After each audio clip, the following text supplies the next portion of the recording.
Keleti love. So love when I wanna get another one, I go take and do waiting I love. Waiting you love, oh. No be waiting I love, oh. Waiting I love, I go do what we done my heart, oh. Go no be vodka. Mr. Money Changer. But when I know I know the waste that. Mr.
Hello, good evening, ladies and gentlemen around the world. Welcome to the Direct Talk Show.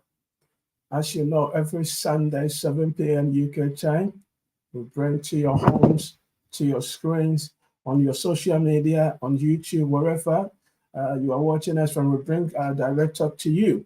The Direct Talk is a program that has been designed purposely to educate you, inform you about the issues going on in our motherland, Ghana.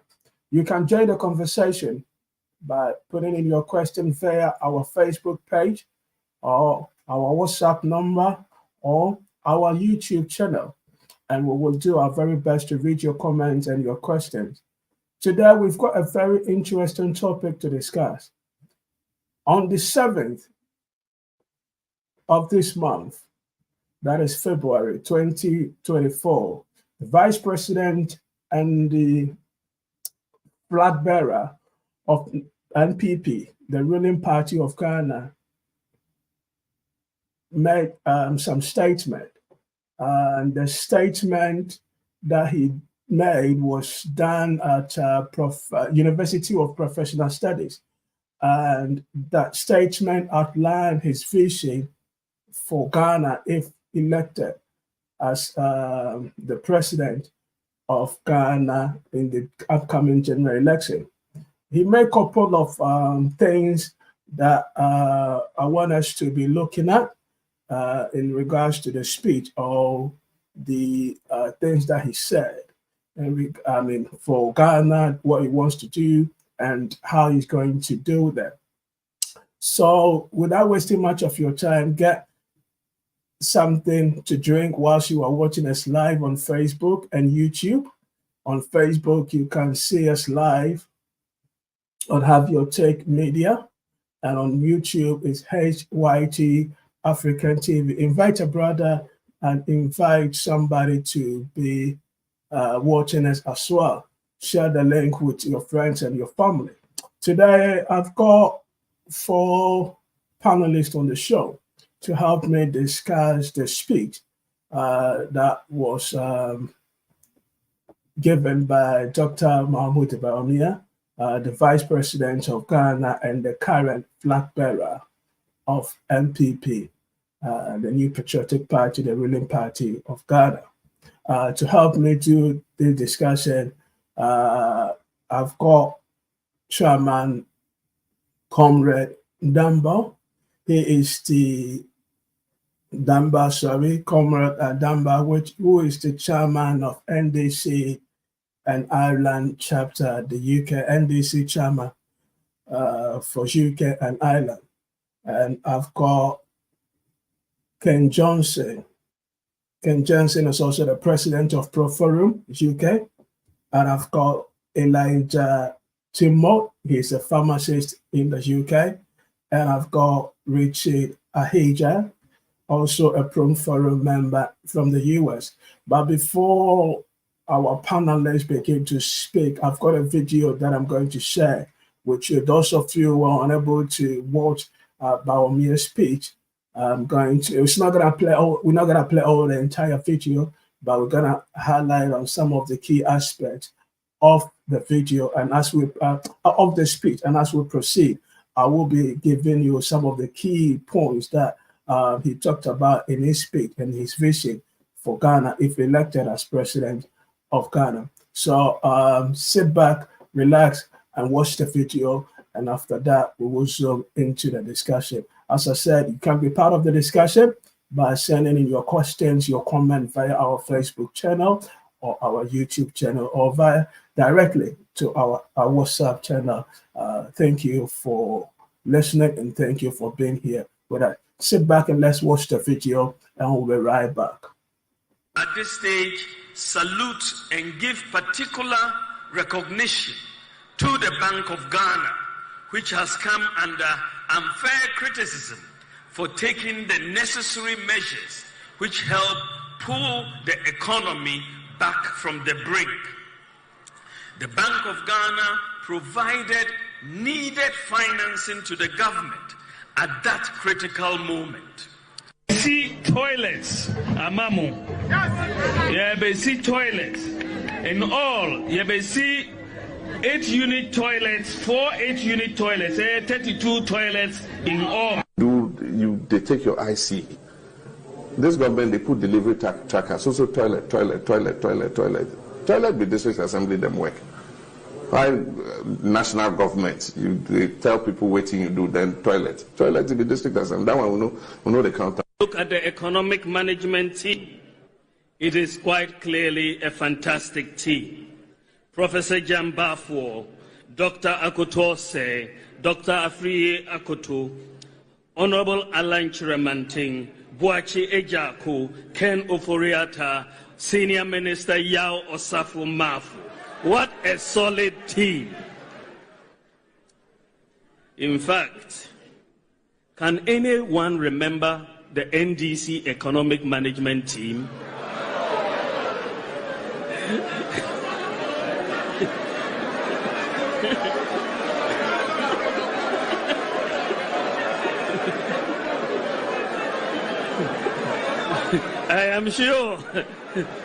I'm sure they themselves cannot remember who their economic management team was.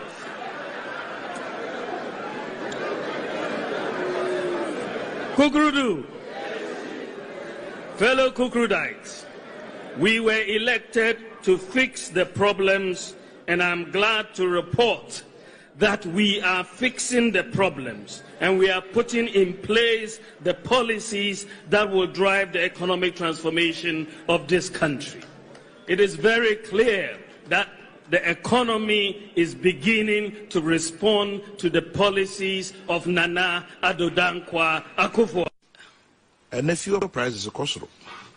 Yeah, so Obibeka, hypocrisy, dishonesty. What are you doing for political capital? The fuel price wars. Oh yes, but I think are you also incompetent, uncaring, unfeeling? Have you also thrown all reasonable feelings to the dogs?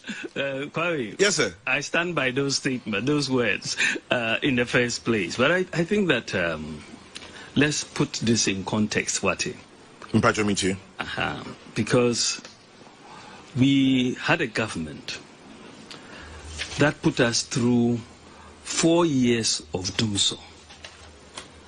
That is very, very difficult for businesses, for individuals, for the productivity of the nation as a whole. Yeda Sunsumo, 4 years. Between 2016 or 2017 and 2019, average increases of 13.5%. So we have increased at about half, more than less than half what they have done, what they did. So it's a complete difference. But not only did we increase fuel prices, that is fine, but we had brought at a much lower rate. In addition to that, we reduced electricity prices. We restored teacher training allowance. We restored nursing training allowance. We changed that. We paid the teachers arrears from the 2 to 3 months one. We cancelled that policy. We've restored the NHIS back from the cash and carry state that it was in. We brought NAPCO to cushion graduate unemployment. So if you take it in context, the management of the economy generally and the provision to cushion people from hardships allowed the country to bear this increase in the fuel price, the lower increase in the fuel price, much better. Of course, we are talking about a 13.5 increase on average by us, but a much. John Mahama says he has a new idea. And what is the new idea? He says he wants a 24-hour economy. 24-hour economy. He doesn't even understand that policy. Today in Ghana, our hospitals work 24 hours. Our electricity company works 24 hours. Our water company works 24 hours. Our phone companies work 24 hours. Miniature bars work 24 hours. Isn't it? Today, because of digitalization, the banks, you can transfer money 24 hours. You can receive money 24 hours. Isn't it? So he doesn't understand his own policy. It does not make global phenomena. Skip Cote d'Ivoire and all the surrounding countries and only attack Ghana. How? How does it happen? We have faced the problem of fake birth certificates and the bureaucracy and corruption at the birth certificate registry. So what we have done is to digitalize the processes at the birth certificate and link their systems with the Ghana Health Service. MPP, Yambai, Nanado Dankwa Kufuado, Yabai, Yedi Impuntu Bebre, Aba Ghana Mine, Obia Betutels, Ohane Dunabako, 111 hospitals are YABC. Sajima Yeno, Ebinsi da Wagana ha. Where I want to see us go in the next few years is to move public transport completely from a dependence on petrol and diesel to fully electric vehicles. That is really where Ghana ought to go. And the capital said, economic management team, the chairman, Dr Bawumia. Now, sir, only for COVID now we say, oh, it's less food diet. Oh, it's not a food diet. Oh, man, who and food table, oh, man, what you know. And welcome back to the show. You are watching the Director's Show, 7 p.m. every 7 p.m. UK time. We come your homes with this particular show discussing issues going on in Ghana. Today we are looking at a speech that was given by His Excellency Dr. Bawumia, the Vice President of Ghana and the current flag bearer of MPP, the New Patriotic Party, the ruling party. According to his speech that was given on the 7th of February this year, Dr. Bawumia pointed at some of the things that he's going to do if elected as the president of Ghana. Now, without wasting much of your time, I've got the panelists on the show, and I'm just going to give them, a few time for them to talk about what the video that we just watched in regards to the speech that he gave and the vision that he has outlined for Ghana. So you can add your question, you can bring in your suggestion as we proceed. So the first person that I'm going to call upon is Chairman Conrad. So what do you think about Bawumia's vision for Ghana and the speech that he gave. We'll be highlighting on, some of the key aspects as we proceed, and the video that we just watched. So what is your take on that, sir?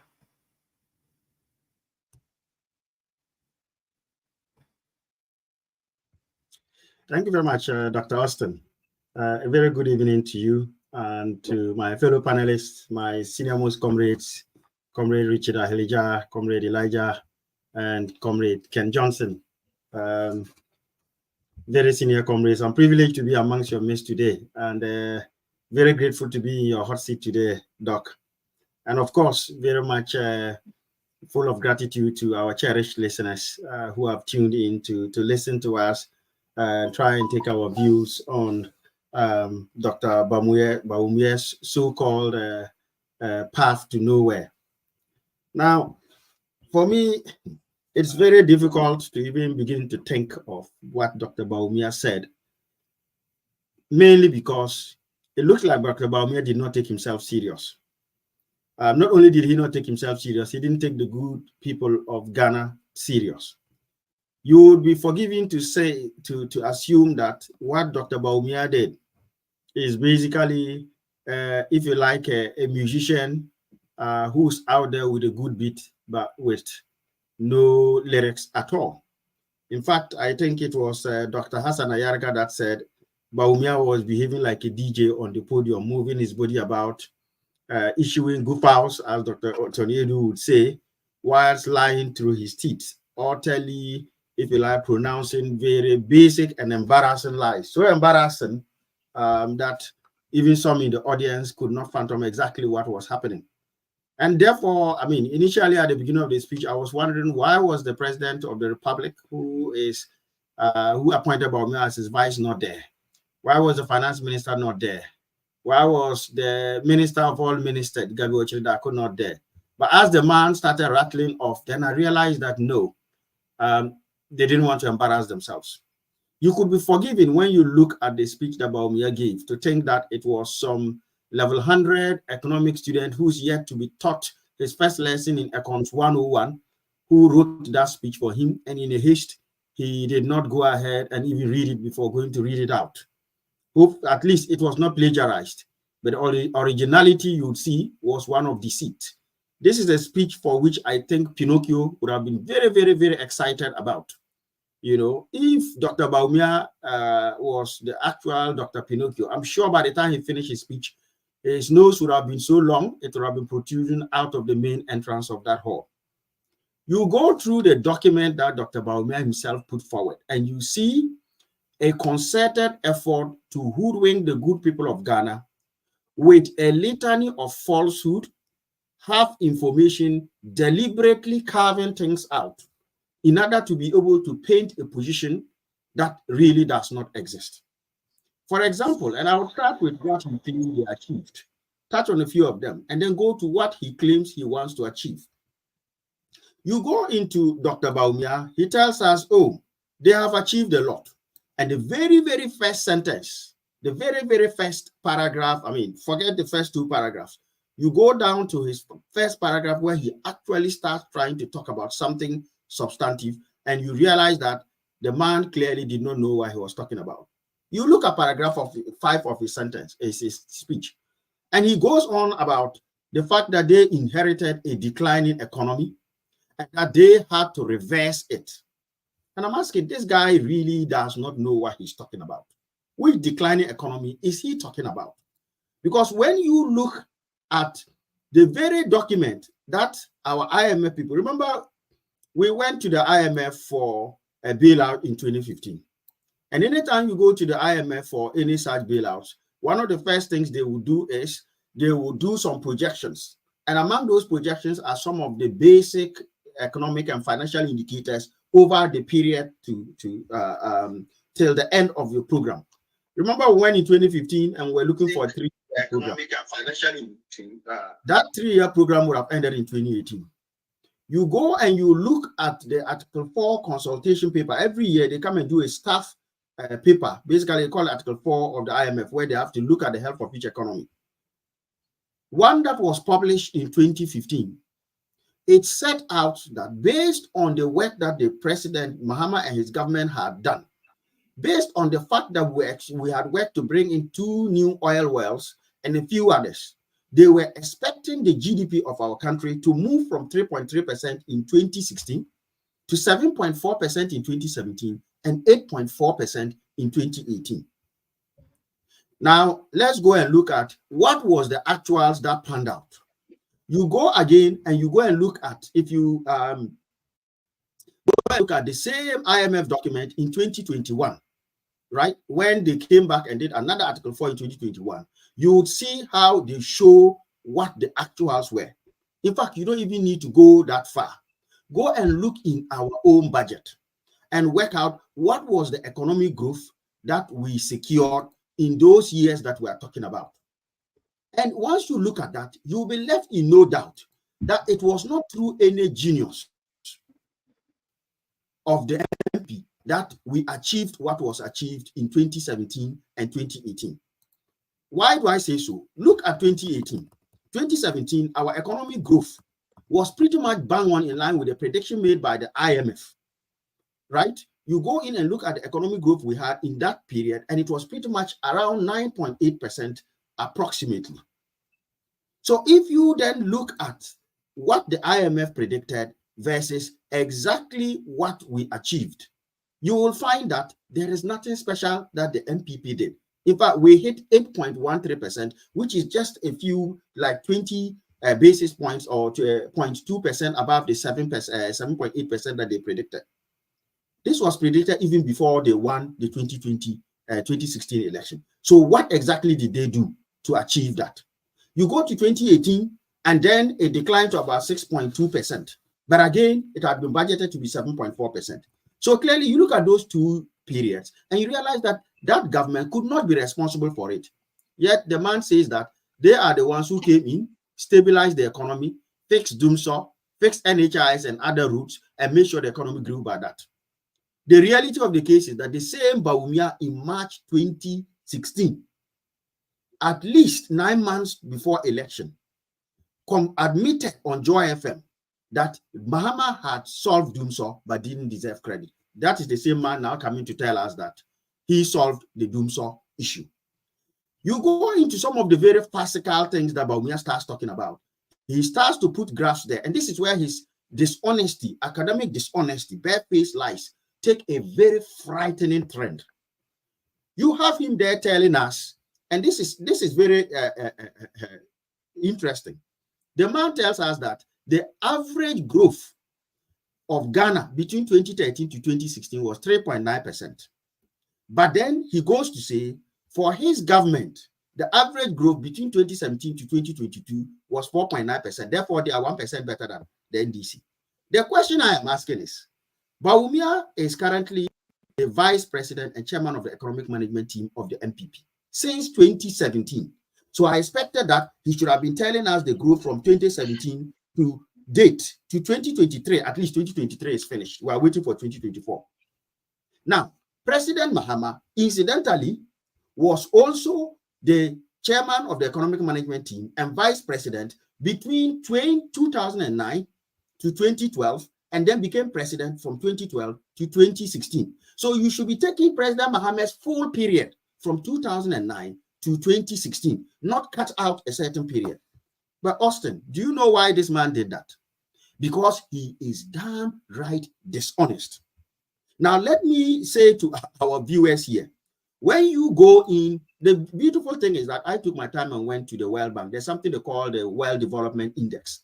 It gives you the records for all the countries, right? And it tells you this. If you go and look at what Bawumia did, Bawumia deliberately, he knew very well that the period from 2009 to 2012 had very good growth. So what did the guy do? He decided to cut out 2009 to 2012, because once you look at 2009 to 2012, you'll find that the NDC recorded an average growth of 9% per year. That is the period in which, under President Mahama's chairmanship of the economic management team, we scored 14.1% economic growth in 2011, 7.9% in 2010, 9.2% in 2012. So when you average just the first term of the NDC, you get 9.2%. So he goes to put that aside and only now comes to consider 2013 to 2016, which gives him the 3.9 that he wants. Now, if you were to average the full period that President Mahama was vice president or president and take the average, you are hitting an average of 6.7. Why did he cut out the first 4 years when President Mahama was vice president and chairman of economic management team?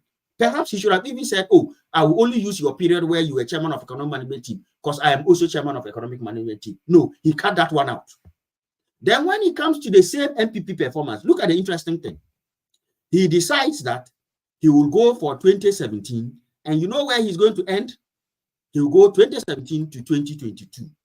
Why? Again, here, look at this.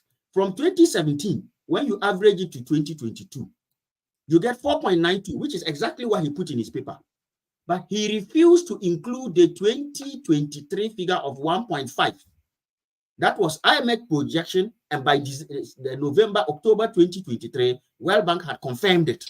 Don't you think it's because, I'm not cutting you short, based on what you're saying, he mentioned like because the economic decline was as a result of the Russian-Ukraine war, and the pandemic. Don't you think that these two factors might have been contributed to the decline, as you just said, from that period?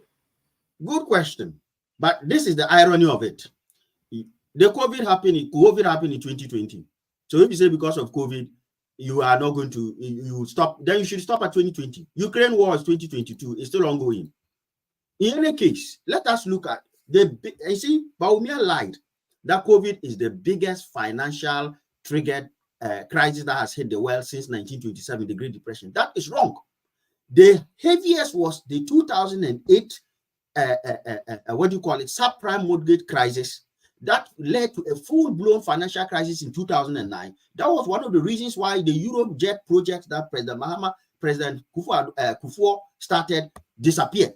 Because remember credit crunch, nobody was lending to anybody, not even to governments. The NDC suffered that in 2009, and yet we recorded what? Growth of 4.8%. That explains why we struggled then. In 2009-10, Lehman Brothers went bankrupt. Royal Bank of Scotland in this country went bankrupt. A lot of bankers, Bear Stearns and the like, they struggled. There was a commodity price crunch in 2014. You had even Dubai suffered financial crisis. Greece hit the wall. If you remember the Eurozone crisis, who are the ones who lent to us? Europe, right? You come to 2014, we had a commodity crunch where the prices of commodities were severely depressed because of consumption issues in China. Cocoa prices were down, gold prices were down. We were struggling to get income. Not far from that, we had Ebola hitting us hard. President Mahama built Ebola centers across this country. In fact, one of the Ebola centers built at the Accra Upper East Regional Hospital in Bolga is what Nanado used for his COVID matters. So every economy will be beset by external forces. No economy lives in a bubble. And so you can't use those excuses. But in any case, COVID actually was a plus to this government because we only needed 12 billion to fight COVID. We got almost 3 times that. We got 30 billion Ghana cedis for that. So COVID actually staved off Ghana's economic collapse because by 2019, World Bank's debt sustainability analysis had diagnosed Ghana as severely debt stressed. So you cannot bite here and there. But you see, what the fundamental point I wanted to put forward is when you go ahead and look at the exact comparison and you take the full economic data, you realize that the NDC's term under President Mills and President Mahama, the first term from 2009 to 2012, the average economic growth was 9%. The second, at that, if you take the MPP term from 2017 to 2020, their term was 5.3%. So we beat them by over 4%. Then you come to the second term, term for term. The NDC second term, average economic growth from 2013 to 2016 is 3.9%, as Bawumia put there. So you see, he was selective. He refused to take our 9%, and then he goes to take their best percent period. The same second term of MPP as we speak now, if you include from 2021 up to 2024, the projections for 2023, which have been actualized at 1.5%, and the projection for 2024, which is 2.8%. If you include it all and you add 2024, their average comes down to 4.4%.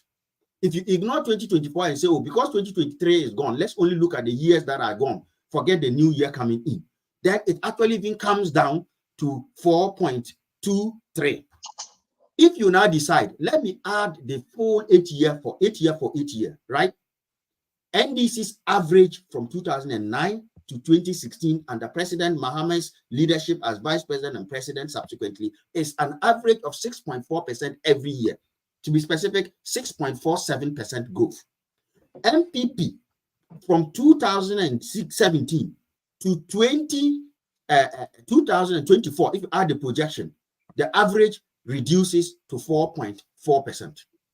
So if you look at first term, we get 9%, they get 5.3%. Second term, we get 3.92%, they get 3.2%, 3.22% to be specific. You do the full year 8 year averages, we get 6.47%, he gets 4.3%. But the man deceptively decided to use our second term of 3.9% because it's lower than theirs, and then went for their first term, which is higher. You should be comparing first term with first term. You don't compare a primary 1 student with a primary 5 student. Primary 1 with primary 1 and 5 for 5. I can't tell you that, oh, when I wrote my YE, BEC, I got a distinction. I'll compare it to what you wrote when you wrote SSE. It doesn't make sense. That pattern carries on. In fact, he makes the biggest mistake. After dealing with the overall GDP, he decides to break them and go for industry and go for, agric. Surprise, surprise. Because we don't have time, I won't go into the details. Time I ran it up for me. Yes. Surprise, surprise. You'll find out again that Bawumia has yet again did exactly that. He lied. The NDC's first term, our average industry growth from 2009 to 2012 was 16%. Bawumia ignored that. Our second term was 2.9%, which is what Bawumia correctly put there. Then MPP's first term from 2017 to 2020 was 7.5%. We did 60%, they did 7.5%. First term. Second term, they are at negative 0.25%. Yet the guy deliberately takes our second term, which is lower, to compare to his first term, which is higher, and says we are leading. The guy carries on with the same deceptiveness in, out every single time. Let me go quickly into his vision. I'll only tackle one element of his vision. Or we'll go into the others in due course. The man tells us that he envisages putting a flat tax. That is the most illiterate view. Even economics 101 student will not go down that route. Because you see, in taxation, there's a principle that those with the bigger shoulders should bear a higher burden. And that is why in Ghana, you first have your tax allowance. After that, if you have a certain amount, up to 3,000 or so, you only pay 10%. Then if you, though it keeps going up to 35% for those whose income is almost like what, 15 to 30,000 a month. Now think about it this way. Governor Addison earns over 120,000 Ghana cedis every year, $10,000, I'm told, every month, not year. I have that small watchman at Governor Addison's house, the watchman security, who is probably earning 3,000 Ghana cedis a month. Under the current regime, Governor Addison will pay more because he will be paying 35% of his 120,000. So you are going to get at the very least almost what? Something around 40,000 of his 120,000 will be taxed. My poor watchman will pay 10% of his what? 3,000, which will give you 300. Under Bawumia's new approach, all of you will pay the same flat tax 10%. So that poor watchman will still pay 300 of his 3,000. That's a larger share of his income. But then you give Governor Addison 10%. So of his 120,000, he's now only paying 12,000 instead of 40,000. That is an example of what we call regressive taxes. Taxes that put the burden on the most disadvantaged, on the lower earners.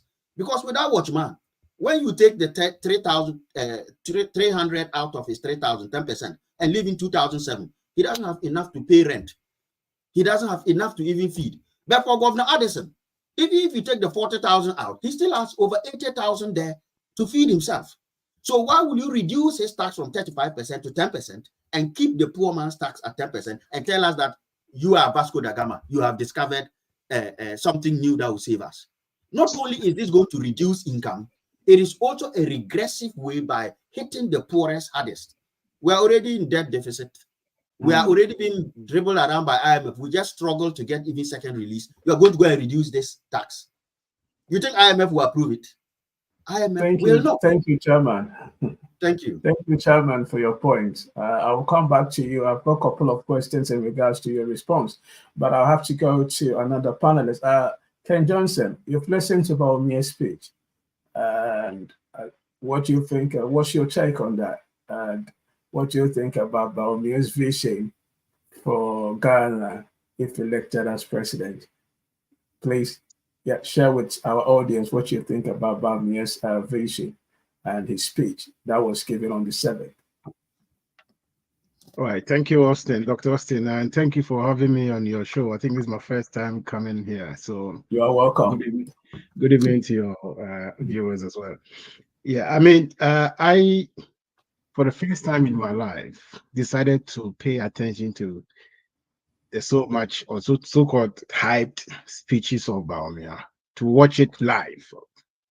Because most of the time you just read after the event has happened. So I took the pains, and for that an hour and a half or 2 hours or so that he spoke, which later became about 73 pages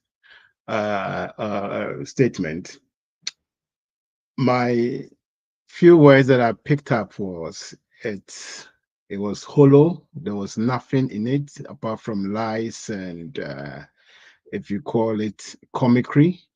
It was purely to entice a certain class of his audience without considering the general view of the good people of Ghana. And then you go through it in depth, you realize that he's trying to distance himself from the ills and bad decisions that he was part of. And I'm going to explain to you why I'm saying that it was full of comedy. I think Chairman Conrad was spoken about his body language. I don't think it's also just that. It also talks about the fact that you could hear or feel that the audience were not giving him the response that he needed. And that was in itself discontent or disconnection between what he was saying and what he was hoping to achieve. And if you look at some of the wordings he picked or used, they were purely to satisfy a certain cluster or a certain constituency within his figment. And I'm wondering why a man with over 35 staff in his office would be allowed to go and show such comicry to the glare eyes of every Ghanaian. Now let's look into the issues. First point is that the speech lacked convictions, because you could tell that there was no belief in anything that he was saying, because everything was purely lies. The way he picked on his data, and I'm not going to go much because Chairman Conrad has spoken about it. The way he picked on his data in comparison, you could see that there's huge issues with them. No student of economics or nobody who is seriously into research would do such a job and be scored 100%. If I was marking him, I would mark him against his own standard and say the least he could get will be 2, and that 2 will be said he has shown an effort. That is how I'll mark him, and that is the feedback I'll give you. It was just that he showed an effort, not that he did any brilliant work, because he lacked convictions. He says that he was only a chairperson for the economic management team, and their job was to advise. But then his boss, who gave him that mandate to chair that economic management team, made economics a profile for his selection as a vice. So obviously you could not just become a chairperson to advise, but also to see through the decisions that the government was embarking on. Bawumia distanced himself from the corruptions that has happened in the NPP. And I just Googled it. The number of corruptions recorded so far in Ghana under this administration, and it's counting over 100. And the writer says, and counting, this is from Ghana Web. The first episode of corruption that we recorded, our Ghanaians learned, was that over 10,000 fertilizers went missing in the northern part of our country. This is in 2017. And if a man who understands economics and wanted to instill confidence in the system, having spoken widely about bad fiscal indiscipline in the previous administration, having talked about why we should not even go out and borrow, would have taken it serious to say, why should 10,000 of fertilizers for the cocoa farmers be missing? That was not part of his speech. He didn't even talk about it. He did not even make mention of any of the issues that Ghanaians have been asking questions on. Now, let's look into the issues here. Let me put on record that the NPP is hoping to use Bawumia to break the 8. But my senior brother from America would confirm to me that in the US politics of using vice to become president, out of the 15 vice presidential candidates who have actually been nominated to become president, only 8 of them succeeded to become president. And that was not on election. It was on the fact of the death of the president. And I think Ghana saw something like that when we had President Mills of blessed memory passed on and President Mahama took over before President Mahama became a president in 2012. So I'm not wishing death on Akufo-Addo, but I'm saying that this is a fact. So Bawumia is battling with some optics that is not in his favor. Only 4 of these vice presidential candidates from the US political spectrum became president, but after they have lost power and came again to contest. Maybe Mike Pence would have become the next person, but he's bowed out already. So breaking the 8 is not going to happen anywhere. It is not in any way going to satisfy the system created within the psyche of voters, because voters think that they have failed. Bawumia was part of why PDS came on board. Bawumia was part of why we decided to go to IMF. Bawumia is part of why Momo tax came in. Don't forget that when they brought in the taxes, they decided to have a cake celebration where it said e-levy has come to stay. His wife and the president's wife were the people who did the honors. How on earth can he say that he was just a mere mate? You and I have taken trotro before, and we still do. Who collect the vehicle's money, the trotro's money? It's not the trotro, it's not the mate. It's not a mate. So if the mate is collecting the money, then the driver only ensures that he goes and makes the sales to the car owner, which is you and I being the stakeholders. So when stakeholders are dissatisfied about the way the economy has run for the past 8 years, and you are coming to tell me that, oh, I was only the mate, obviously it means that your master must be sacked. We need to change the driver, and we're also changing the mate.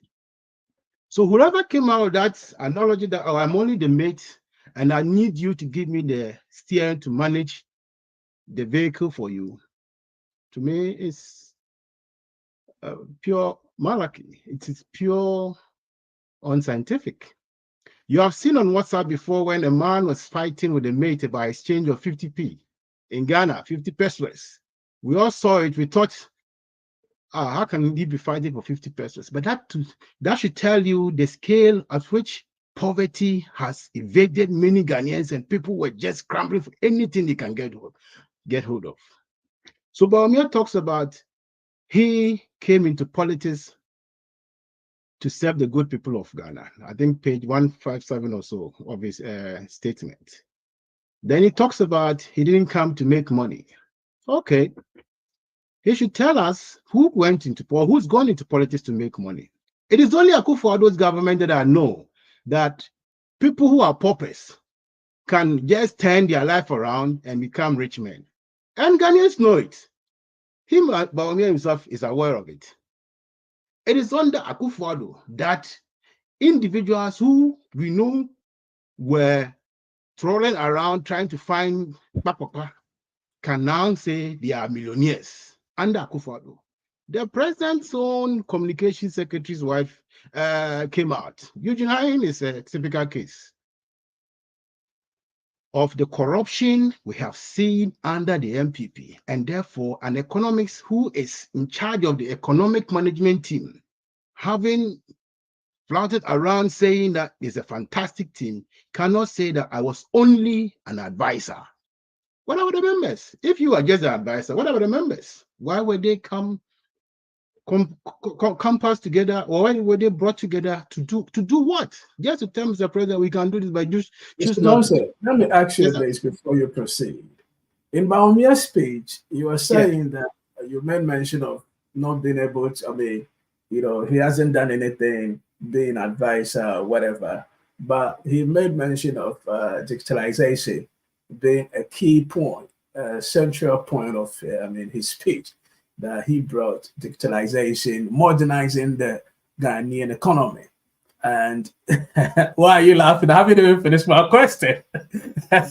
He brought digitalization, modernizing Ghana's economy. And I quite remember him saying that because of the digitalization, the 24 hours economy is something that is already in motion, you know, due to digitalization. So, what you said, in response to that he initiated that digitalization, modernizing Ghana's economy, and so Ghana's economy is already running 24 hours. Therefore, President Mahama's 24 economy policy is nothing new, in the system. I was going to come to, but it's a good question at the right time. So the history and the literature around digitalization in Ghana cannot be by the MPP administration in 2017. It started way before they even came to power. President Mahama made a conscious effort to open up our fiber networks, or our broadband system, because you have to put in infrastructure before you can move into the soft skills aspect of things. So we have the Accra ICT Center, we have some in the Western region. These are things that were aiming to help the younger generations to prepare for the broader benefits of digitalization, or for businesses to also tap into it. And under Mahama, an agency called NITA was created. Okay, under Mahama, they trained a lot of people to help the ministries to now move away from the so-called mundane way of using paper to a digitalized form. Bawumia says he has done so much, and today about 90% of MMDAs from his speech are all under the .gov platform. My question I ask is, why is it that it's still possible for you to go to, say, a Ministry of Finance and want to have a conversation with the minister or a conversation with the director of administration, and the director will give you his personal email address under a digitalized world when you say you are opening up business? It is not possible. So he has not done anything. He took an advantage of the so-called plan, which was working towards mobile money interoperability. And he said, oh, I'll capture it and make my project. Before MPP came, we were sending money with our mobile phones. So it is not Bawumia's credit. If credit has to be given, it must be given to President Mahama. Before Bawumia came, banks were issuing ATM cards. We had ATMs in the system. Before Bawumia came, a banker from Zenith Bank could easily go to commercial bank and use his bank card and then withdraw money. So how on earth does that become Bawumia's credit? As the previous speaker said, it was a purely constructed lies perpetrated to and make him look like he's a god of Ghana. But unfortunately, optics is not looking good for him. What I expected Bawumia to say was, guys, I know I was part of an administration, but certain things I said we have not done. But these are the things maybe I fought for but could not happen. I was expecting him to say that. You saw $89 million sent into a contract of Kenny GVG. Bawumia was there, a chairman of the economic management team. You saw such contracts going into individuals' pockets. You saw the National Health Education Authority was so much rot, which the audit service came out to report on. He was part of it. What I saw with his speech was that he spoke about so many things, thinking the Ghanaians are not aware. Now, Austin, you tell me this.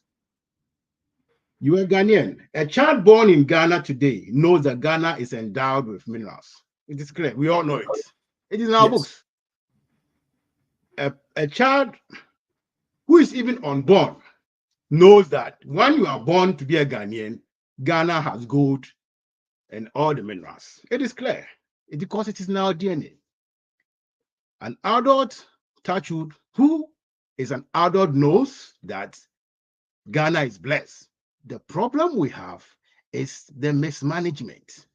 The problem we have is fiscal indiscipline. So if you say we have done a research and we can think about having about $10 trillion of gold deposit in our country, which is amounting to about 500 ounces of gold. And if we can tap into 5% of it, the next question I want to ask an economist is, so how do we ensure that the profit of it will go to the ordinary people? He says he is going to commercialize our mineral sector, reform it. But you are part of it. Why today our water bodies are all turned into Mr. Dawson, run it up for me, please. Yeah, sure.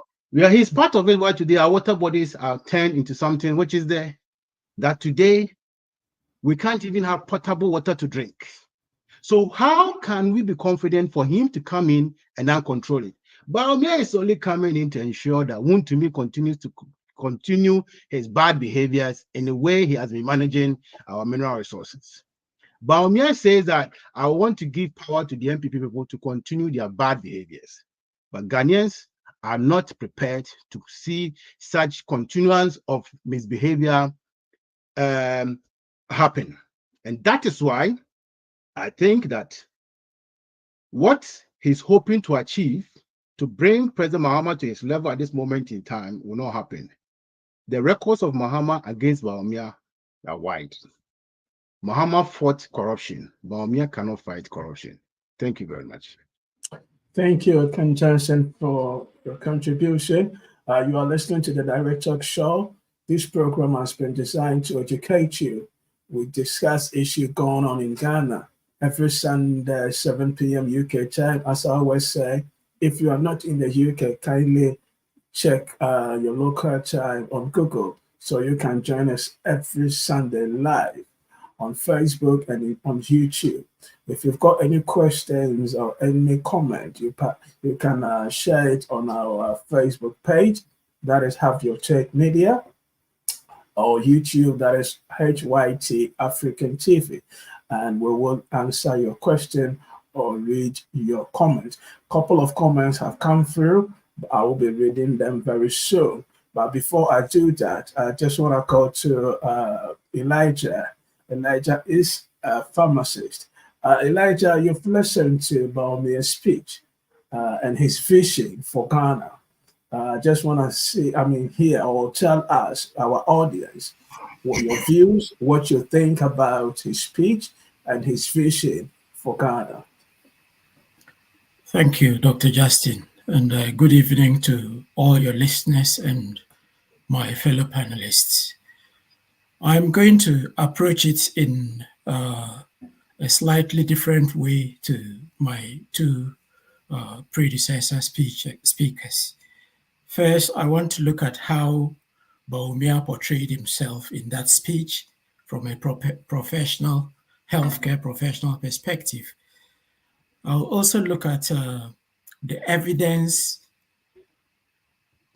about the two periods that he spoke about. That is the period under NDC or John Mohammed administration and the period of the current administration. Then I will look at some realities on the ground and maybe a word or two on corruption, as he said he was determined to fight it. And then I will have some advice for Bawumia himself and his followers. So how did he portray himself on the day?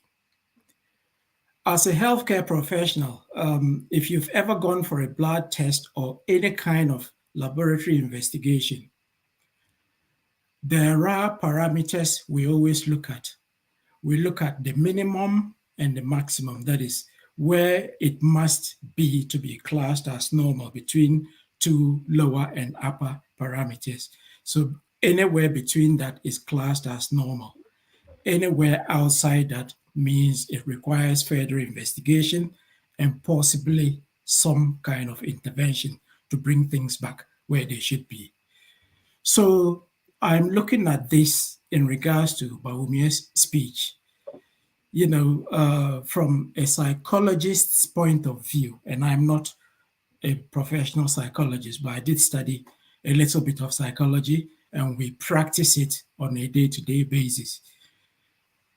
You saw a man who was very jittery, had excessive body movements, and those are things that are classed outside the norm. He was sweating profusely and sometimes speaking in a way that makes you wonder if all his faculties are where they should be. To me, that was a man who was unsure of himself, probably unsure of what he's saying, and all are classical body language signs of somebody who is not saying the truth. And as the psychologist will tell you, if there is a conflict between what somebody is saying and what their body is saying, believe the body, because body never lies. So from what I saw from a health professional's point of view, Bawumia spewed nothing more than absolute lies and garbage to the good people of Ghana. And it was absolutely shocking that he had distinguished people in the hall, including our former president, His Excellency President John Agyekum Kufuor. I mean, to lie between your teeth in presence of such dignitaries suggests that you don't respect the people you are addressing, you know, and it's just below the belt, if you like. So I mentioned I would talk about examples, and these are records from the World Bank and the IMF records. Back in 2016, one of the indicators that they use to judge how well a country is being run is poverty levels. Back in 2016, Ghana's poverty level was 13.3%. And guess what? That was better than the sub-Saharan average, and it was also better than the middle-income countries' average. Fast forward to 2023, just last year, Ghana's poverty level was 27%, more than twice as bad as it was in 2016. And this is during the stewardship of the so-called economic management experts, the competent ones, if you like. You know, he kept castigating his our former president, His Excellency John Mahama, as the incompetent one. So if the incompetent one could bring down poverty levels of Ghanaians to 13.3%, and you took over touting yourself as the better manager of the economy, and you double our poverty levels in less than 8 years, what does that make you? Does that make you the competent one? I beg to differ. So that is one example. Another example is what a lot of us have become very, very familiar with. Those of us in the diaspora, we are very, very conversant with exchange rates. And he made a famous speech about that Ghana's Mahama took an exchange rate of 1-to-1 from dollar to cedi to 4.2. So if the incompetent one, through an 8-year period, and mind you, he's not an economist by profession. So you, the economist, that your party touts you as the best thing that's ever happened to Ghana, your own wife spoke about it, you yourself keep talking about it day in, day out, and if you are of the NPP family, nothing better has ever happened to Ghana than Dr. Bawumia. And you have taken our exchange rate from 4.2 to over 12 to the dollar. Then what have you done? Where is your competence? What is your economic management record? So you see that if you look at these examples, what he talks about is a complete mismatch from what we know. And now I said I was going to talk about realities on the ground as well.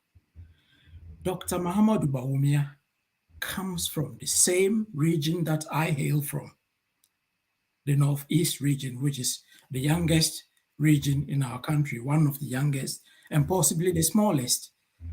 He has been vice president of our country for the last 7, getting to 8 years now. Just go to his own home region of the Northeast region, the main trunk road that feeds his hometown of Wale Wale to the rest of Northeast region. Go and look at it for yourself. It's a road that is not even fit to transport livestock, let alone transport human beings.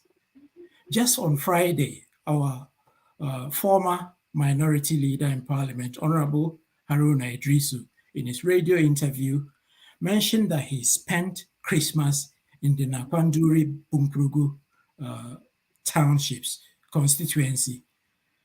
And he saw the road for himself. And at some point, he kept praying to his God, is he going to reach his destination? And this is the home region of Dr. Mahamudu Bawumia. So you did not see any sense to make the main trunk road in your Northeast region more trouble for the good people of Northeast region. But you find every reason to believe you are the best thing that ever happened to Ghana. And for that matter, people must make you the president so that you stop. Mr. Elijah, don't you think it's the reason why we need to give him another chance so that he will be able to fix some of the problems you are mentioning? Because somebody will also say that President Mahama has been a vice president, and you are asking Ghanaians to also give him a second chance or a third chance. So why don't you say that, okay, we're going to give him another chance so that he can fix the problems? Great question. If he had given us some indication that he's doing something right and moving our country in the right direction, we might consider that. But so far, every indication shows that he's moved us in the wrong direction. So whether he was driver's mate or whatever, what that tells me is he failed to learn on the job. So if you're not able to do things right when somebody else is supervising you, that does not give me any confidence to think you will do anything right if you are now the main person. Nobody will be supervising you then. So you are more likely to take needless risks. You are more likely to do, excuse my language, stupid things that will take us much further into the wrong direction than we need to be. And then one other area I spoke about is, or I wanted to speak about, is corruption. If you look under this government, they have actually made corruption fashionable. Under no time during the John Mahama administration did you ever hear of a minister having over $6 million under their bed. In fact, the very mention of amassing wealth to themselves led to the dismissal of a deputy minister of state. And that is to show that John Mahama was somebody who does not countenance corruption at all. It was mere mention, not even contemplated or practiced. Yet he took action. These people, we have seen a minister who has reported to the police about such a colossal amount of money being missing from their house. And evidence actually pointed to discovery of more money from her house. And what have we seen? The courts have ordered that every single penny should be handed back to her. Not anything, not a single word mentioned about the source of it, how she may have come about it, what she's doing with so much money in her house, and Bawumia wants us to give her the chance. So what I would advise Dr. Bawumia is, you are not ready to be president. He may well be at some point down the line, but at this stage, he has not learned the job well. So for goodness sake, it is not a force, it's not compulsory that you must move from the VIP to become president. You are not doing things right. So please spare Ghanaians the heartache and leave us where you've brought us to so far. We can't afford anymore. And to his followers, look, we have all seen the direction in which he's taking us. We have all seen the lies or the degree to which he's prepared to lie in order to get to the presidency. Let's not give him that opportunity. So far, he has not done the right things for you and me. He's made us poorer. He's made us the laughingstock of our region and continent. And please, please, please, for goodness sake, let's leave it there and go back to the experienced one who did everything to move us in the right direction. Thank you. Thank you, Elijah, for your submission. You are watching the Direct Talk Show, a show that has been designed to discuss issues going on in our motherland, Ghana. You can send in your questions, and then we will pass it on to our panelists to answer. Today, we are discussing a speech that was given by His Excellency Dr. Bawumia Bawumia, the Vice President and the flag bearer of MPP, the ruling party of Ghana, his vision, and what he plans to do if elected as President of Ghana. And that is what we are discussing today. As I said, you can join the discussion by sending in your comment and your question. Mr. Elijah, so what do you think about the speech so far? What do you see? What would you say in regards to what Bawumia said, the vision, and everything that he mentioned? You've seen the speech, you've watched the speech. So, what is your take on that? Yeah, thank you very much, Dr. Justin, and good afternoon and good evening to our listeners, my panelists as well. Again, I think enough said about Bawumia's speech. I remember we are talking about speech. We are talking about a lecture. We're not talking about an engagement. Engagement because for me, when I saw the announcement and the flyers circulating on social media that once again, after a very long time, we're going to sit by our various media platforms, radios, our TVs, and listen to a man who long ago used to lectures and fora lecture halls of universities in a country, propounding theories from textbooks and all over the world, from wherever. Okay, and people were clapping for him in those days, and so the job that he was seeking, as was brought by the president Akufo-Addo, then the candidate, to convince his own tradition, his own MPP parties, that even though this guy is not a member of our party, he's not grounded in our tradition and our principles, let's give him a chance, just like myself. So he led, as the arrowhead, he led the campaign. And our challenge then, as it is today, was about economy. People were thinking about their pockets, how to get food on the table for themselves and their families, how to get jobs.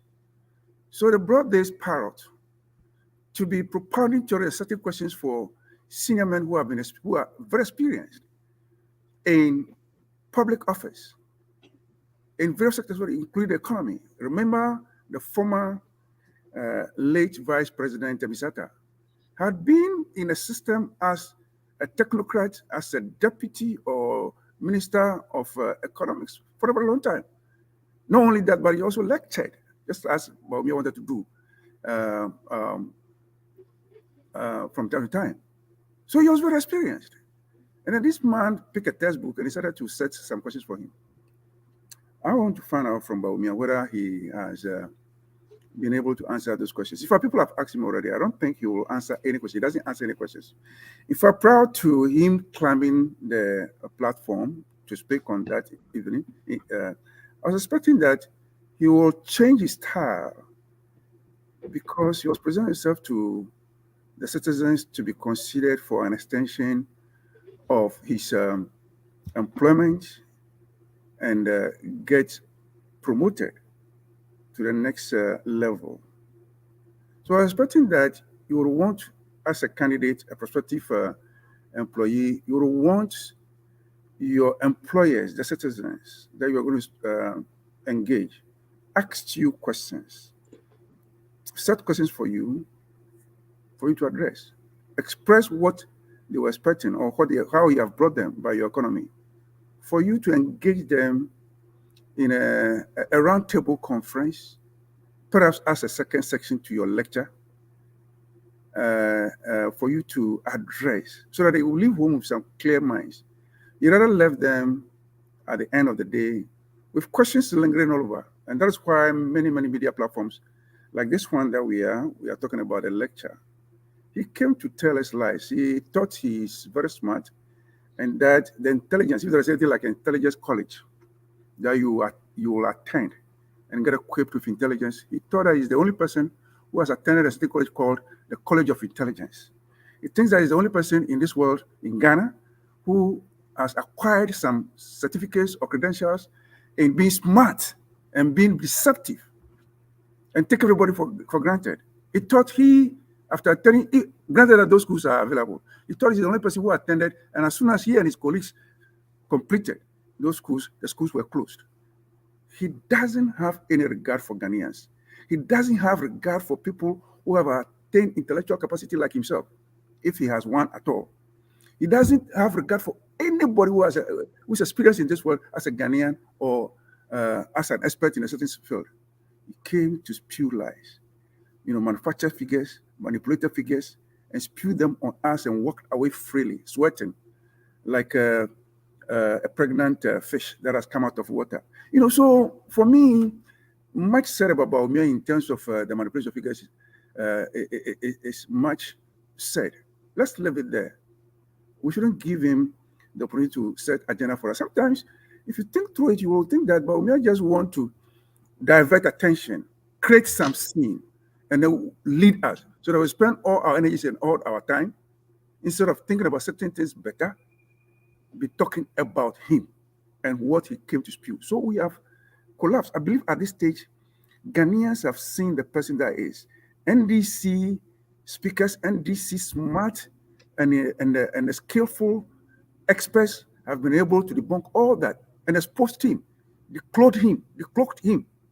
He's very exposed, and I don't think he'll be able, or any of his surrogates politically, will be able to come out to defend him. In fact, those who attempted in the last couple of days, they have failed. I listened to one lawyer, Kofi Bentel, a fellow of Imani Africa. If you look at the face of Imani, you look at the character of Imani, if you look at the personnel who belong in that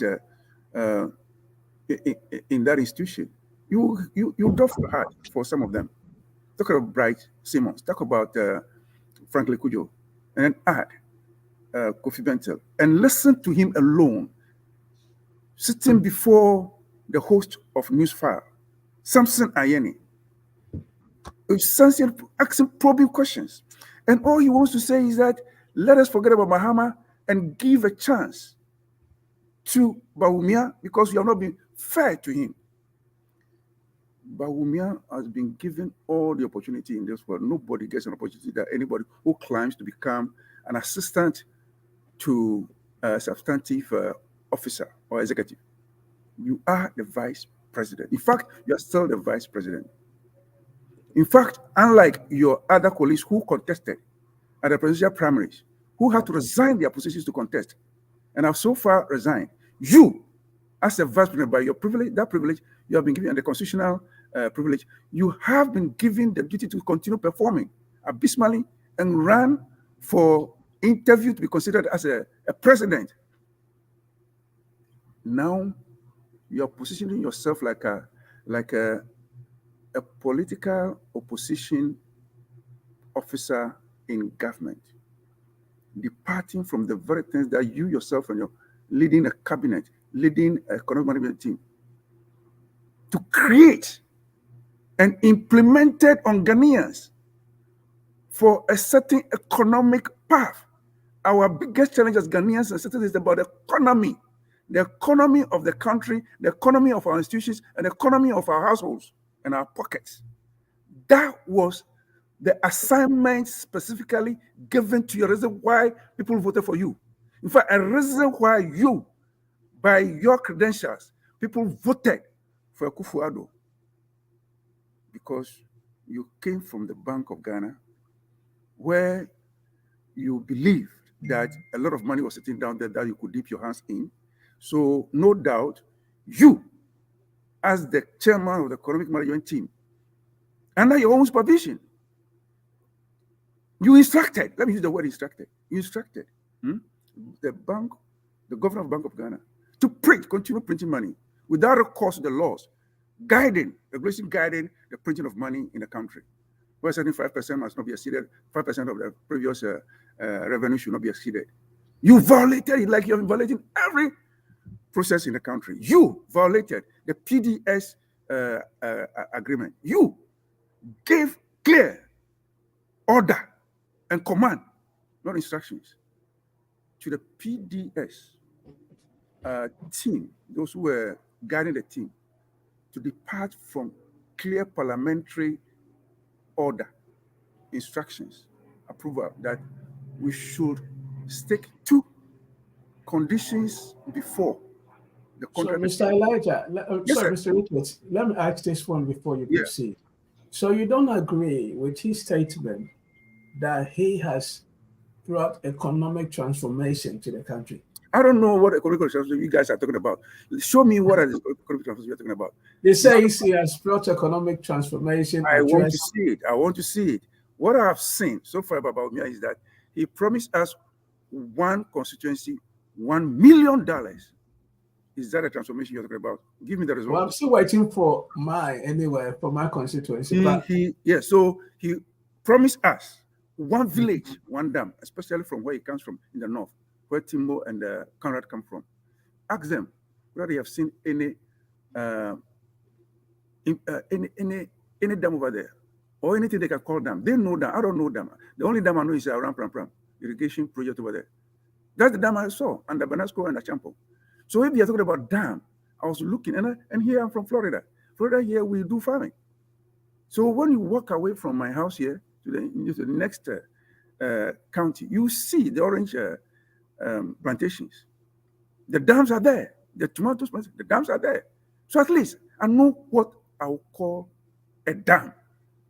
Has he ever spoken about it? Has he given an account about a dam, the result of that project, that conception? Is he not a person who said 1D, 1F? And between him and Alan Chemati, who is claiming credit for it? He's claiming credit. He was loud on campaign platform about one district, a nice project. The concept was good, but what did he bring to bear to ensure that that concept move into a program and get implemented to take care of our import substitution, or for export at least? What do we have apart from a Kumfi orange juice? I don't know what else we are talking about. Show me after 7 years. Is that the transformation he's talking about? What has he transformed in Ghana? It transformed things to fail. If that's the transformation, then he failed us in all aspects of the jobs. Run up for me, sir. Run up for me. The point is this. I want to advise. In fact, Bawumia should have, but it's too late. If I were him, young as he is, he could have walked away from a failed government that he is part of. He could have walked away from that and keep his credibility, even though if there's anything like that, or go back and clean his credibility. Allow the seniors, the owners of MPP, to run their own campaign and find somebody else to become the flag bearer. But we want him exactly what we want, what we have gotten him. We wanted him exactly what we have gotten him today. Very greedy, dishonest, sincere, and want to become the president by all means. Are they not breaking the age? Why is he trying to depart away from that? I thought when it comes to national elections and presidential elections, it's a referendum on the party as well as the leaders of the president and his cabinet as well as his ministers. It's a referendum on them. A reason why they want to break. So he cannot break himself away from the party that he's part of, that is leading. Bawumia needs to go and take advice. And my advice to people like, I'll mention their names, like Nana Akumia, they should not be annoying us when they come on the radio platforms or TV platforms. They should be annoying us. And else we'll come after them. We'll send the boys after them as soon as they lose the election. And they're going to lose. So let me end. Thank you. Thank you, Richard, for your points that you've shared. You're watching the Direct Talk Show. It's been very hot today, analyzing and breaking down the speech that was given by our Vice President, the Vice President of Ghana, Dr. Bawumia, setting up his policies and vision, and that is what we are talking about. And you can share your comment and your views. You are watching us live on Facebook and on YouTube. And I just want us to go for a short commercial break, and then there are a couple of questions that I've received, and I will pass it on to our panelists to address them. So a short commercial break, and we'll be back with your questions. Thank you.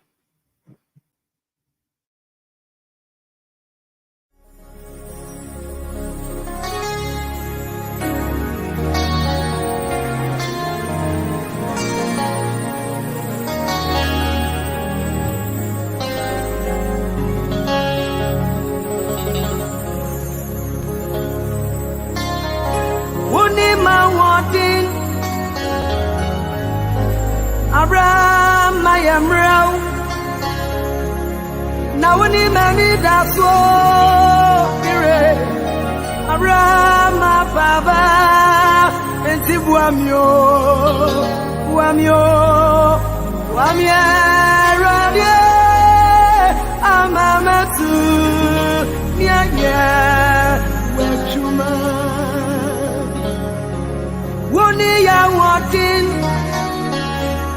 Araya yamrau mira na wasasuni yani daso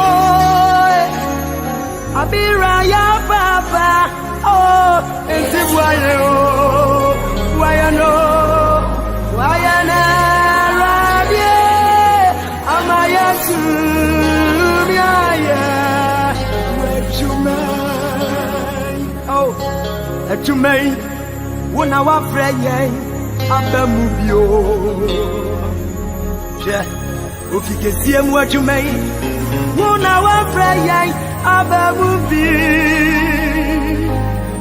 Ankani patrom bebre na wawa. Na so yai na wa freye. Wabu yembio. Etina wa.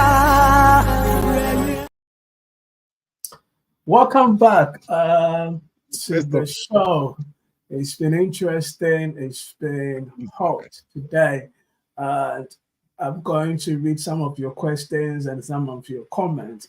Sorry if I'm unable to put your question through or your comment. There are so many of them and I cannot go through each of them, but I'll try to do justice to most of them as we proceed. I think one is from Amar. He's saying he's watching us live. Thank you for watching. Alfred, good job. You guys are doing more fire. And we also have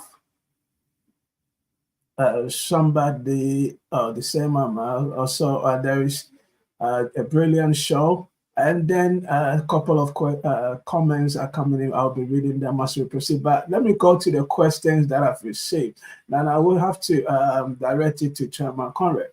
If Chairman, if you answer this question for our audience. According to the question, is saying that MPP has created a lot of jobs. So there is like sort of industrial growth. So what would you say in regards to the jobs that they have created? And I think Bawumia also mentioned it, somewhere in his speech in regards to the jobs creation, and he was even comparing it to President Mohammed's 24 hours. So I think our question from the audience is asking, what would you say in regards to the jobs that the MPP government claims, they have created for Ghanaians? Thank you very much, Doc. Bawumia seems to baffle Ghanaians. Someone is waking up in the morning, no job. They are struggling to put body and soul together, only to get told by the one who has visited this hardship and terrible economic circumstances on them that, oh, we gave you a job, you have a job.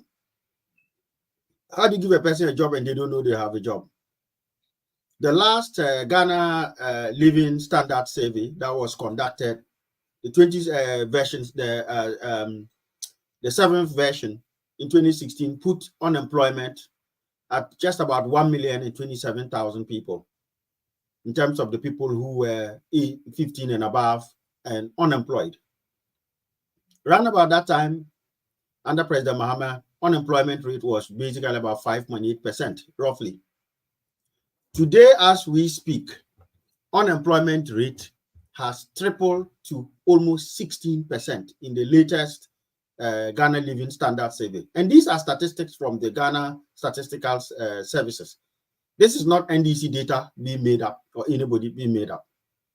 How do you inherit? And as we know, as we speak, we have, as of, and this is at least a year or so old, 1.7 million unemployed people. And yet the man says that they have created 2.1 million jobs. The sad part of his 2.1 million jobs is that he's not even sure how many jobs he's created. Because 2 years ago, he was touted on at another of his Liathon platforms, announcing that they had created 2.2 million jobs. That's roughly, today's 2024. 2022, this man was telling us they had created 2.2 million jobs. 2 years later, 2024, they have now created 2.1 million jobs. This is one of the miracles. Apart from the miracle of making water, turning water into wine that Jesus performed. Bawumia has somewhat created a miracle where he created 2.2 million jobs 2 years ago, and you expect the jobs to go forward. He ended up now creating minus 100,000 jobs to bring it down to 2.1 million 2 years later. And funnily enough, when you had somebody you claimed was incompetent in power, the unemployment was 5.8%. Now that you, the competent one, has come, and we only had barely 1 million people out of work, Now you have come, unemployment has more than tripled to 16%, and you are telling us that you have created 2.1 million jobs, and even specifically saying 1.2 million jobs were created in the public sector. And that's the sad part. Go into Oforiate's own budgets. The budgets that you find Bawumia walking beside Oforiata like Obini Ninua, and they go and sit down and read it out. Public sector workers in Ghana are 700,000 workers. So where are those 1.2 million jobs they created since 2017? Unless they are telling us, because if you look at it, if we are at 700,000 jobs now, and you have created 1.2 million jobs, add the two, that's 1.9. It means that 1.9 million Ghanaians left the public sector or retired, so that you then created a net amount that brought you to the current 700,000 we have. So it must be then the case that 1.9 million Ghanaians disappeared from the public sector, right? He then created his so-called 1.2 million, so that when you deduct 1.2 million from 1.9, you get the 700,000. So these are the things that I don't know what economist in his right senses, I don't know what academic will know very well I'm going out there to lie. Then they wind you up like those type of old clocks, stack a whole file of falsehood in front of you, and you start blurting it out as if you are throwing back Weetabix that you have overfed yourself with. So sometimes when you listen to that, it just does not make sense. You have unemployed people sitting there. Even the little money they go to use to bet, you have taxed it. You are now coming to tell them you have given them jobs. Where are those jobs? Is it planted for food and jobs, where we don't even have the food that was planted for, and the jobs, we don't even want to talk about it? Okay, so, Chairman, running up for me. Based on truth. Thank you for your input. Our audience are listening. Another question, I think that this one will, well, somebody's asking for Mr. Johnson's number. We'll deal with that later. But a question for Mr. Johnson is that I think you made mention of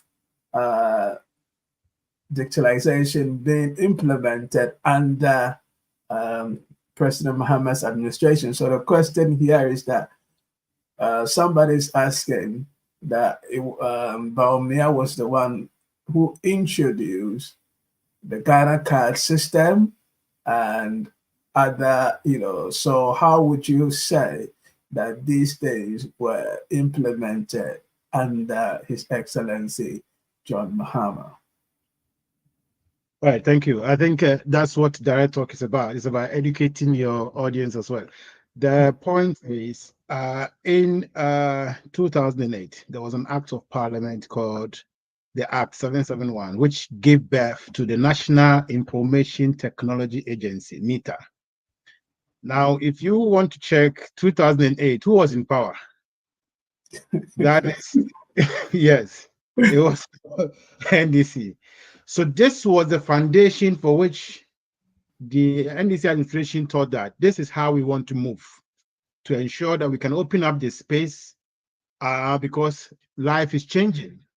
Technology was moving faster than we could sort of control it. So we needed an agency to sort of help the nation to navigate that transition of change. So NITA came in, and NITA now has a lot of job that it does.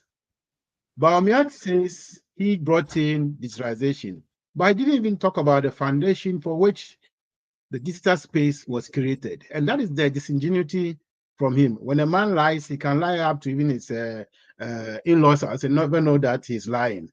Before he know, they will take their daughter from him because the in-laws can no longer trust him. Stakeholders don't trust Bawumia. If you watch that speech that he gave, I just want to add this to it. There was so much of diplomatic dignitaries that were invited. By the time Bawumia started to speak, the literature suggests that about 3 or 2 of them had remained. The rest were gone. Because even the international world could not fathom themselves sitting down to hear lies. NITA was what gave the NDC administration the chance to start to train teachers to become ICT proficient. It is there.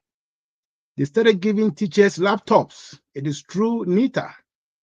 You cannot talk digitalization when children go to school and we are always using pens and papers to do registers. And most of these public schools and secondary schools per se, you realize that we have a lot of things now done in the electronic arena. And NITA gave the opportunity for teachers to now begin to teach without using chalks. And that is digitalization, because you are moving away from the norms of doing things with the hard stuff to the soft skills in transition. So NITA is this. Akufo-Addo came and decided to even sack the person who was heading that agency, because they thought that everybody who was working at any agency was an NDC. They kept the person out. So is the Ghana card. When Ken, unfortunately, we bear the same day. Why do you say unfortunately? I know, unfortunately, because I think that I thought the name Ken was a name for people who to think. Therefore, became the CEO of the Ghana Card Agency, as we will call them. Can't remember the name now. A colleague or a member of staff decided to criticize something when he had made it known to them. For some reason, best known to them, they decided to sack the person. Ghana Card became an instrument of use under Mills Muhammad administration. It was through that you could go to the bank and open a bank account with just your Ghana Card. A lot of people were having Ghana Card. You understand? So this is a transition. It was stage by stage by stage to move into the larger scale. Now, there's something that I want the person who has a question to know. Bawumia says that they brought in digitalization just because you can sit in your home and receive money from everywhere. I think we have no reason to doubt that. But the architecture was done through the auspices of Ministry of Communication under the leadership of Dr. Omani Buama. But transition came and they took over. There are a lot of things he's talking about Industry 4.0. If you read his speech, Ghana is not even up to Industry 2.0, talk alone 3.0, and talk about 4.0. The man goes through Wikipedia, picks some news items, and start to conjure them together and say, oh, this is the vision, this is the speech. You cannot have you cannot have a vision when there's no plan. A vision without a plan doesn't exist. And Bawumia is clueless. That is why, as I previously said, you saw him sweating because he could see there was no value in the words that was coming from him. And there was no substance. It was pure Wikipedia, pure. Bawumia says he's going to bring in Oyster card in Accra or in Ghana.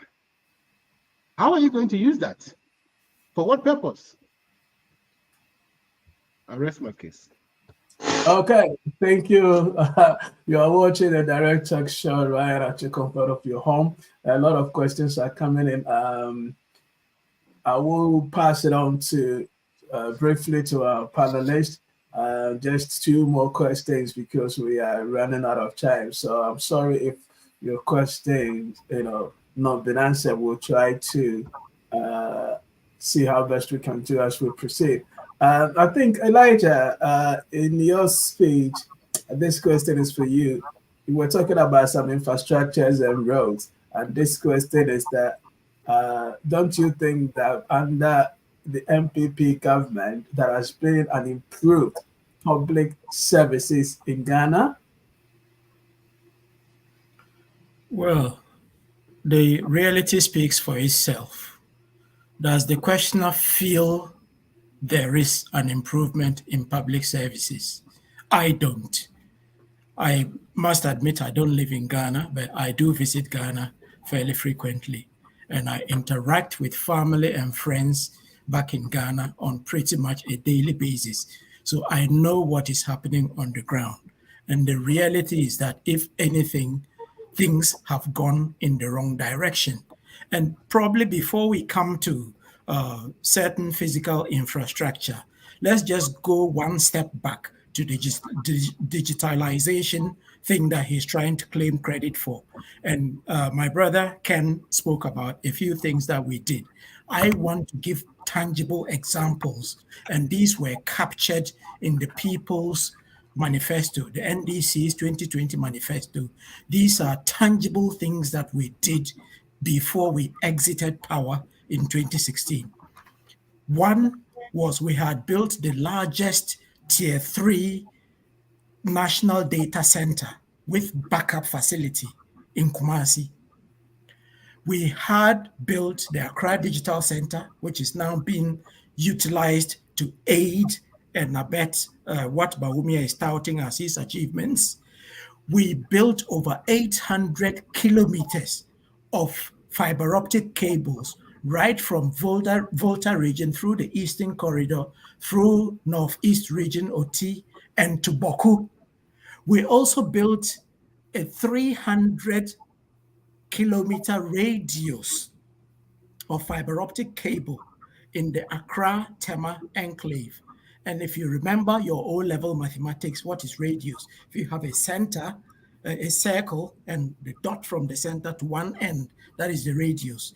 So that radius alone is 300 kilometers with fiber optic cable all around it. And this serves all the government infrastructure, educational facilities, homes, and so on.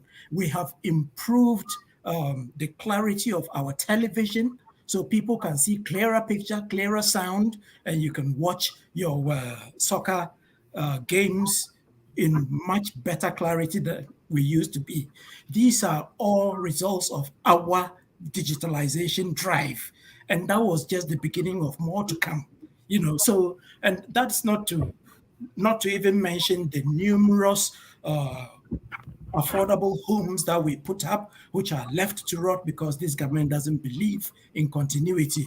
The numerous roads that His Excellency John Mahama built throughout the entire country, the cocoa roads that some were at various stages of completion, they left them and we are unable to cart cocoa from farms to our ports, and they rot and so on and so on. Instead, what have these people done? They have dug the biggest hole in the world, spent millions of pounds or dollars destroying very, very good, high quality homes and trying to put up a national infrastructure. They pull down the La Polyclinic, leaving the great people of La without health facilities. Talk about any modern healthcare facility in the country and who built it. All the tertiary institutions you can think of today were built by NDC. So what's Bawumia talking about? You don't have the foundation to even build up on anything. And we know in the architectural world, if you want to build a very high-rising building, you need to dig down deeper. So you have a very solid foundation. So what we see is the foundation is crumbling under this government. So to talk about any forward march, building something into the future is nothing but hollow hogwash.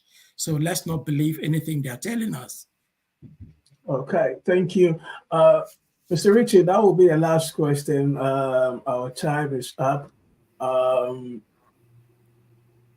Bawumia also spoke about addressing the power outrages, the so-called doomsday in their regime. So what would you say to that? Was the problem solved and the MPP or NDC? I'm talking about the doomsday issue, because it's one of the things that he actually highlighted in his speech. Well, I think he should be hearing himself when he appeared before a media engagement and spoke about whether doomsday was solved under Mahama or not, especially when he made a statement to the effect that Mahama shouldn't take credit for the solution found for doomsday, that he shouldn't take credit because he had traveled. It took him a long time to get it solved. So I don't want to hear him saying so, unless, of course, he thinks that everybody is a dummy and he's the only intelligent person in the country. That's the only answer I can give to him, because otherwise, if he doesn't want to listen to him himself, then he should go and ask Honorable Peter Amawu as well regarding the matter of doing so. You should talk to the majority leader, Chebafo Bonsu. I was in Mensa Bonsu. You should go and talk to them. See, so the person thinks that people are living in some shells and that they are starved of information. Today's world, when he says he's doing digitalization, and social media is awash with everything that somebody says, especially him being a vice president. I don't know why he should just ignore those things and be spewing lies into our faces. And it's very annoying. So somebody needs to advise that guy, because there's no value in deceiving people and running away from truth. There's nothing. You know, we met his dad, we saw his dad, you know, a very nice gentleman who is an astute public officer. If he wants to travel the path of the dad, that's fine. It will save the family's name. The father left a legacy, and he needs to also leave a certain legacy that come to honor the father's ghost and history in life. Unless, of course, it's politics as usual. You deceive and walk away and move on. If that's what he wants to play, you should go ahead. Ghanaians are very intelligent. We are discerning. So, fair enough. And again, talking about digitalization, after all this that Elijah Timo has narrated, to complement what Ken has already said regarding the infrastructure that has been built, I was expecting Bawumia that having moved away from the economy, his main assignment, into a new field, a virgin field that he has no clue about. He has no clue about that field, because when he first attempted about the Asase GPS or Ghana GPS post or something like that at the beginning of the attempt, he failed. He took one of us. If many people spoke about it, and he took one of us from here, US, one of our NDC guys, member of the Pro Forum, Kingsley Motte. Kingsley Motte had to be waking me up every dawn to respond, to support it, to respond to media engagement in Ghana, Radio Gold, Joy Radio, and all. Running up for me. Yes, so he even had to travel down to Ghana to hold a press conference regarding the lies in that Asase GPS, whatever they call it. Bawumia doesn't know anything. Today, I was suspecting that Bawumia haven't moved to that area would have supplied our schools with Wi-Fi, internet activity, availability should have been all over the place, so that when our kids, our nephews, our nieces, our children go to the elementary schools, primary school, elementary schools, middle schools, or high schools, they will not have problems with internet availability like our kids get in this country and in our homes. What is he doing at all? Thank you, my panelists, for your input. I do appreciate your time, Chama Conrad. Thank you for coming, Ken Johnson, Elijah, and Mr. Richard. It's been a great discussion. Unfortunately, time is not on our side. I wish we could continue the whole day, but we have to bring the program to an end. Sorry, questions are now coming in. I've told you, I'm in my audience, that please send in the questions early so we can answer them now. The program is coming to an end. Questions are now coming in, but unfortunately, we are far, out of time. So we need to bring the program to an end. We will find a way to answer most of the questions after the program. We'll try as much as possible to find a way to deal with some of the questions, even if it's not live, but somehow, some way, we'll find a way to deal with most of the questions. So from today, even if we are unable to answer your question, we will try to do it offline so that we can address, each and everyone's concern. You are listening to and watching the Direct Talk Show. It comes your way every Sunday, 7 p.m. UK time. Today, we've had a very good discussion about a speech that was given by Bawumia, Dr. Bawumia, the Vice President and the flag bearer of MPP, and we've had a serious discussion about it. Next week, we promise you it's going to be massive and it's going to be huge. So stay in touch, stay in touch. It's always 7 p.m. UK time. I know people are watching, as all around the world. So as I always encourage you to do, check Google so that you know the exact time that you can tune in. So thank you. And we thank you for your time. And I will see you next week. God bless you all. God bless our homeland, Ghana. Bye for now.